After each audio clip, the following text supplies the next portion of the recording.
Debentures मतलब क्या होता है डिबेंचर्स का? आप एक लाइन लिख लीजिए पहले जरा सा। अ debenture is issued by a company in the form of certificate, in the form of certificate which is a written acknowledgement of debt taken by the company.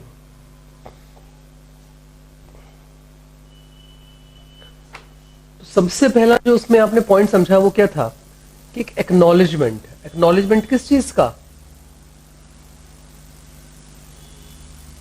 Acknowledgement of डेब्ट। मान लीजिए अगर मैंने किसी बच्चे से लोन ले लिया और उसके बाद कुछ दिन के बाद वो बच्चा जब मेरे पास आए कि सर आपने 1 लाख का लोन लिया है वापस कर दीजिए, तो अगर मान लीजिए मैंने उसको कुछ भी रिटर्न लिख के नहीं दिया तो इट मे बी पॉसिबल कि 1 साल बाद मैं उसको ये बोल सकता हूं को नहीं पहचानता। लेकिन अगर मान लीजिए मैंने कुछ रिटर्न एक्नॉलेजमेंट दिया है तो ये चीज मैं 1 साल बाद नहीं बोल सकता ना कि मैं आपको नहीं पहचान रहा हूं, मुझे पे करना पड़ेगा आपको। Is it clear? सेकंड है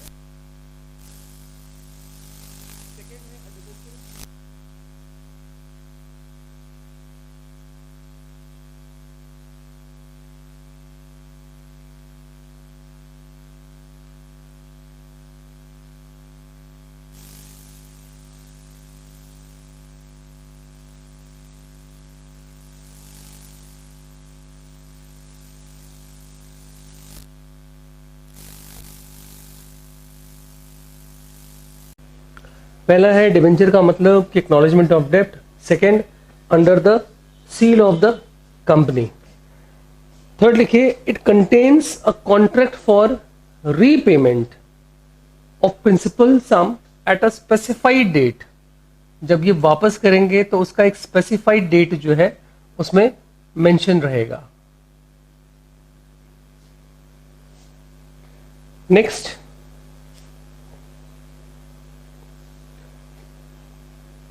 कोई भी कंपनी जो है, देखिए no company is allowed to issue debentures having a maturity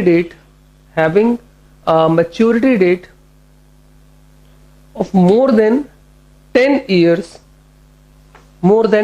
years from the date of issue। इसका मतलब जो इसकी लाइफ है वो कितनी है? लाइफ ऑफ डिवेंचर कितना है? 10 years। ऐसा नहीं हो सकता है कि मैं कोई डिवेंचर इश्यू कर दूं 12 years का या 15 years का। आपको ये याद रखना होगा कि हाँ वो लिमिट कितनी है? 10 years की लिमिट है। Clear? Next, debenture consist a specified rate.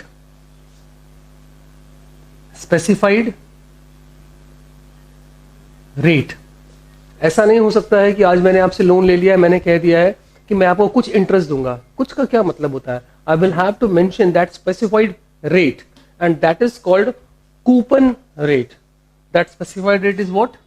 That is called coupon rate। 6 point लिखिए, a debenture is generally secured by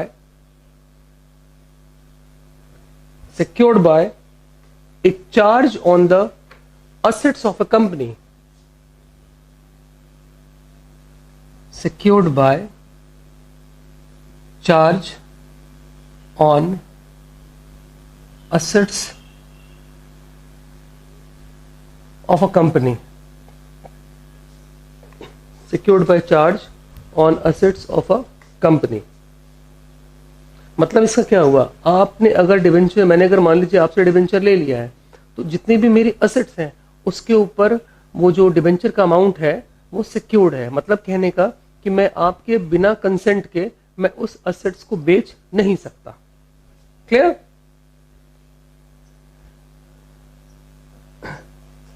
इतनी बातें क्लियर हुई आपको? तो 6 पॉइंट ये बेसिक पॉइंट है जो आपको अपने दिमाग में रखना है एज ए फीचर्स। अगली चीज आती है टाइप्स और kinds of debentures. Types of debentures. Types of debentures में जो फर्स्ट वन रहता है दैट इज सेक्योर्ड और मॉर्टगेज डिबेंचर्स। सेक्योर्ड और मॉर्टगेज डिबेंचर्स मींस व्हाट? भाई ऐसा डिबेंचर जो सिक्योर है असेट्स के अगेंस्ट में। अगर कोई ऐसा डिबेंचर, भाई मैंने आपसे लोन लिया है अगर, तो आप बोलेंगे ना कि सर हमारा लोन किस एक्सटेंट तक सेफ है, तो मैं बता दूंगा कि भाई मेरे असेट्स है ना, मैं कहीं भाग थोड़ी जा रहा हूं, तो जब मेरी सारी असेट्स है मैं बिना आपके परमिशन के कहीं इसको बेच भी नहीं सकता, तो आपका लोन जो है वो पूरी तरह से सेफ है। क्लियर? सेकंड होता है अनसिक्योर्ड और नेक्ड डिबेंचर्स। अनसिक्योर्ड और, तो ये उसका उल्टा हो गया, मतलब कि ऐसे डिबेंचर्स जो सिक्योर्ड नहीं है, जिनका किसी भी प्रॉपर्टी के ऊपर कोई भी चार्ज वगैरह नहीं है। तो इस तरह के डिबेंचर्स जनरली मार्केट में अब चलते भी नहीं है। भाई आज मैं अमृत से 10 रुपए मांगूंगा तो अमृत पूछेगा ना सर कैसे वापस करेंगे, आपके पास कुछ है 10 रुपए का, तो वो भी एक सिक्योरिटी चाहता है। तो इसलिए unsecured naked debentures in general अब नहीं रहते हैं ना, बहुत कॉमन नहीं है इन दिनों में। नेक्स्ट है रजिस्टर्ड डिबेंचर्स। रजिस्टर्ड डिबेंचर्स का क्या मतलब होता है? ऐसे डिबेंचर्स जो कंपनी की जो बुक्स ऑफ अकाउंट बुक्स है उसमें रजिस्टर्ड होते हैं, नेम, एड्रेस और ये सब। एग्जाम्पल समझिए, मान लीजिए मेरी कंपनी ने डिबेंचर इशू किया है रजिस्टर्ड, और अमृत और अंशिका के नाम से हमने डिबेंचर इशू किए हैं, तो इनका जो नाम है ना वो उस डिबेंचर रजिस्टर जो है हमारा उसमें मेंशन रहेगा। अगर किसी दिन बाई चांस मान लीजिए अमृत और अंशिका अपने बैग में भर के 1-1 लाख रुपए का डिबेंचर ले आए और क्लास में भव्या ने चोरी कर लिया, तो भव्या आप कुछ कर नहीं पाएंगी बच्चा उस डिबेंचर का। क्यों? क्योंकि वो रजिस्टर्ड डिबेंचर्स हैं। आपको कंपनी में जाके जब ये लोग जाएंगे अपना नाम चेंज करवाएंगे, साइन करेंगे, तब वो आपका होगा। अदरवाइज सिर्फ डिलीवरी से ये रजिस्टर्ड डिबेंचर्स ट्रांसफर नहीं होते हैं। I think concept is very clear. आप इस चीज को सिर्फ किसी दूसरे को गिफ्ट कर दें कि हैप्पी बर्थडे, तो उसका डिबेंचर नहीं हो जाएगा। आपको ट्रांसफर कराने के लिए प्रॉपर तरीके से उसका नाम रजिस्टर में मेंशन कराना पड़ता है। ठीक है, ये थोड़ा सेफ टाइप के डिबेंचर्स होते हैं। फोर्थ होता है बियरर डिबेंचर्स। बियरर डिबेंचर्स मतलब जैसे करेंसी होती है हमारी कि मेरे डिलीवरी से ट्रांसफर हो जाती है, जिसके हाथ में है बस उसी का है। क्लियर? अगर मान लीजिए अमृत लेकर आया है और भव्या ने उसके बैग से निकाल लिया है 40,000 के डिबेंचर्स, अब वो 40,000 के डिबेंचर्स किसके पास है? भव्या के पास। Now she will be considered as the owner of the debentures. Okay, next redeemable debentures. Redeemable debentures, redeemable debentures का मतलब क्या होता है? ऐसे डिबेंचर्स जो कंपनी अपने लाइफ टाइम में इनका पेमेंट करती है। जैसे मैंने किसी से पैसा लिया तो सामने अमृत ने मुझसे पूछ लिया सर कितने साल में वापस करेंगे, 5 साल, 3 साल, 7 साल, तो ये जो 7 years मैंने बताया, दिस इज द, उसके बाद मुझे रिडीम करना पड़ेगा। कंपनी अपने लाइफ टाइम में इस तरह के डिबेंचर्स को रिडीम कर देती है, मतलब रीपेमेंट कर देती है। तो अगर रिडीमेबल है तो अगला हो जाएगा इररिडीमेबल डिबेंचर्स। इररिडीमेबल डिबेंचर्स मतलब कैसे डिबेंचर्स की बात हो रही है? ऐसे डिबेंचर्स की बात हो रही है जिससे कंपनी, ऐसा नहीं कि कंपनी इसका पैसा ले लेगी तो वापस ही नहीं करेगी, ऐसा नहीं होता है। कंपनी वापस करेगी, लेकिन कब वापस करेगी? जब कंपनी वाइंड अप होगी तब वापस करेगी। क्लियर? कंपनी जब लिक्विडेट होती है तब सबसे पहले डिबेंचर होल्डर्स को पैसा दिया जाता है। नेक्स्ट है कन्वर्टेबल डिबेंचर्स।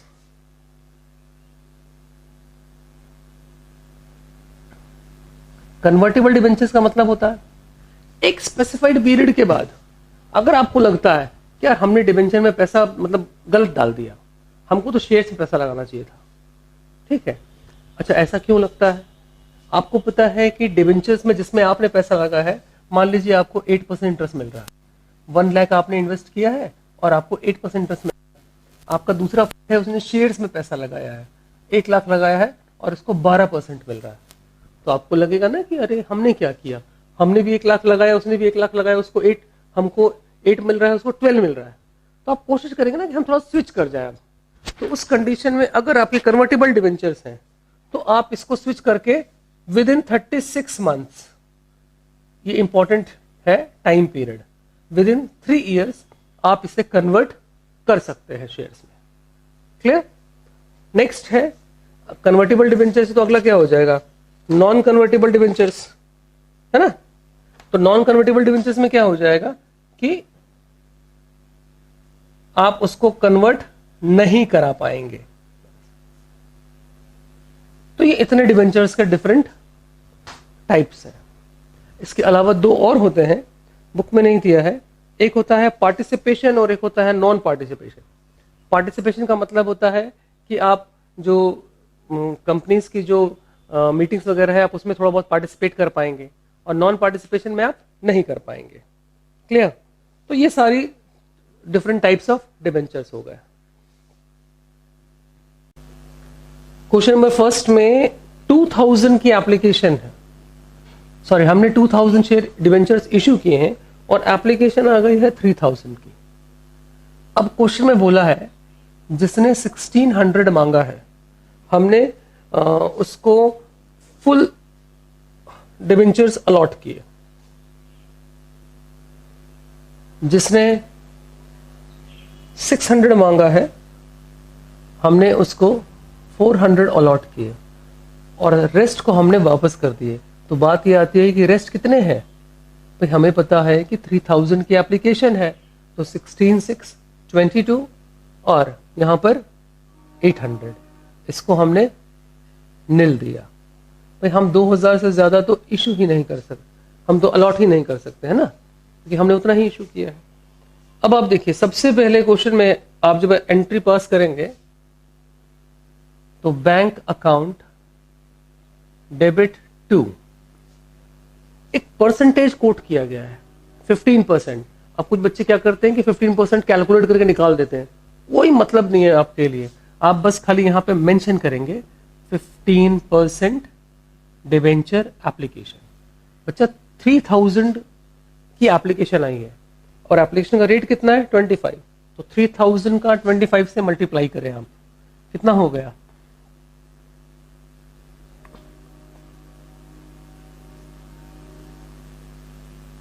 75,000। उसके बाद 15% debenture application account debit to 15% debentures to bank to 15% debenture allotment, जैसे कि आप लोग शेयर्स में करते थे। 75,000 यहां पर आप फेस वैल्यू से ज्यादा ट्रांसफर नहीं कर सकते, मतलब 2000 into 25, so here will be how much 50,000। बेटा 800 को आपने एक भी डिबेंचर्स नहीं दिए हैं तो उसका पैसा वापस जाएगा, तो कितना वापस जाएगा 800 इंटू 25, कितना हो गया 20,000, and the rest of the 5,000 will be adjusted towards allotment. Next, 15% debenture allotment account debit to 15% debentures. Debentures का अलॉटमेंट का रेट कितना दिया है 25। अब 3000 से कोई मतलब नहीं रह गया ना, अब तो पूरा क्वेश्चन 2000 पे बनेगा, तो 2000 इंटू 25 हेयर विल बी 50,000। अच्छा, उसके बाद all monies were received except final call. अच्छा, अभी कोई प्रॉब्लम नहीं है। अगली एंट्री आपने पास कर ली, bank account debit to 15% debenture allotment. 50,000 मिलना है हमें, 5,000 हमारे पास पहले का एडवांस है ना, तो अब यहां पर कितना आ जाएगा 45,000। फर्स्ट कॉल हमारा है, अच्छा एक ही है, first and final call 50 rupees का, 15% debenture first and final call account debit to 15% debenture. So 2000 into 50, here will be 1 lakh. जब आप पैसा रिसीव करेंगे तो bank account debit to 15% debenture first and final. सबने पैसा दे दिया है. एक आदमी है जिसके पास 100 डिवेंचर्स है. ये गरीब आदमी पैसा नहीं दे पा रहा है. तो 100 का वो कितना पैसा नहीं दे पा रहा है बच्चा? 100 इंटू 50 यानी 5000 नहीं दे पा रहा है. तो यहां पर हो जाएगा 95,000. क्लियर? अब इस क्वेश्चन में बोला था आप लोग को नीचे कि पास नेसेसरी जर्नल एंट्रीज. तो हमने जर्नल एंट्रीज पास कर दी है. अब आंसर में एक चीज दिया हुआ है कि कैश एट बैंक. क्वेश्चन में ये बोला तो था नहीं कि कैश एट बैंक आप लोग बनाना है, आपको कैश बुक बनाना है. तो अगर बच्चे इसका बैंक अकाउंट बनाएंगे तो टोटल 1,95,000 रिजल्ट आ जाएगा. ठीक है.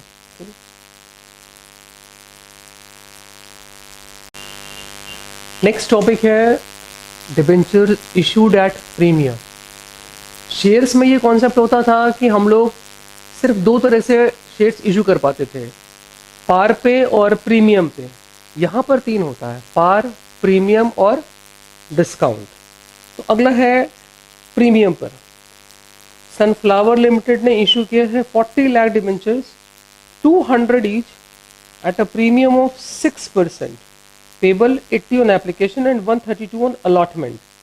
अब आप ये देखिए कि 200 का शेयर है हमारा और डिबेंचर है, और प्रीमियम का अमाउंट है बच्चा कितना? 6% एट द रेट ऑफ 6%. तो 200 का 6% कितना हुआ? 12 रुपीज. तो 12 हमारा प्रीमियम की वैल्यू होगी.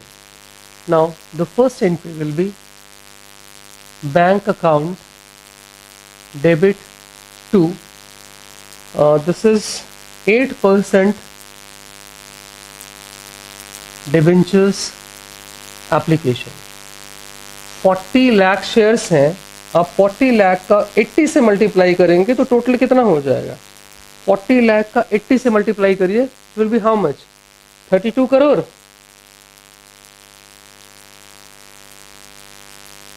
कितना हो रहा है कि 3.2 crore.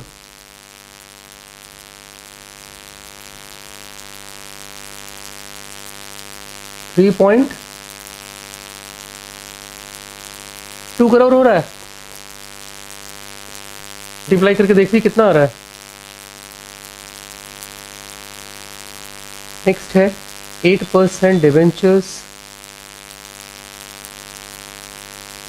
Application account debit to 8%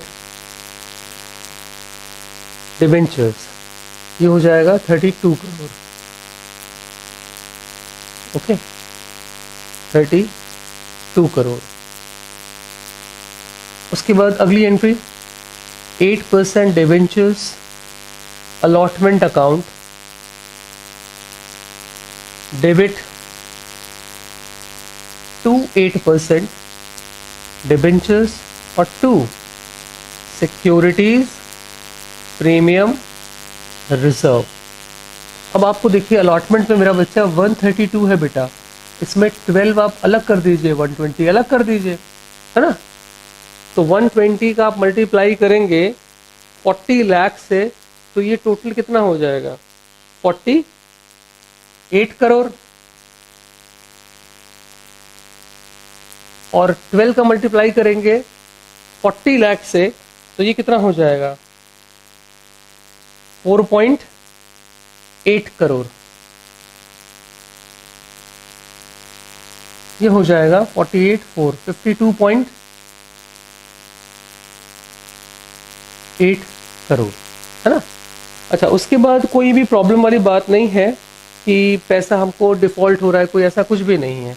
तो आपने एक सिंपल एंट्री पास कर दी, bank account debit to 8% debenture allotment account. है ना, और यहाँ पर 52.8 करोड़। क्लियर? सिंपल सा क्वेश्चन है एकदम।